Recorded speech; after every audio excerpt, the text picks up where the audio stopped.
Do you want to see abundance in your life? Then listen, you're going to have to put God first in your life.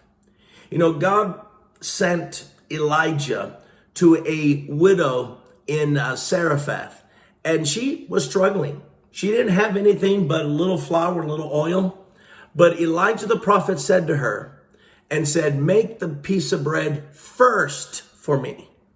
He didn't tell her, I want you to make the piece of bread, and then if there's anything left over, come give it to me. No, because Elijah represented God. And in your life, for you to see God's prosperity and abundance, he has to be first in your life. Consider what Jesus said in Matthew 6:33. But seek first his kingdom and his righteousness, and all these other things. What things? The things that money buys. All these other things will be given to you as well. But when does that happen? When you seek first God's kingdom. And he's talking about putting God first in our money, in our finances. Consider also why Solomon, what he said in Proverbs chapter 3, verse 9. He says, honor the Lord with your wealth and with the, what does he say? First fruits of your crops. Then your barns will be filled to overflowing.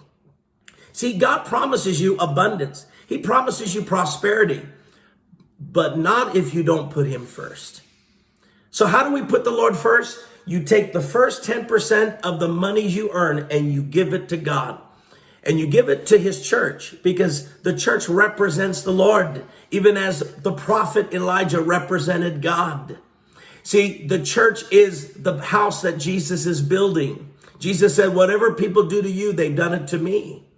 So as you take the first 10% of the money you earn and you give it to God, you know what God says? I'll open the windows of heaven. God will bless you just as he blessed this woman from Sidon, and he gave her blessing. He'll do the same thing for you, but it's important that you put him first in your giving.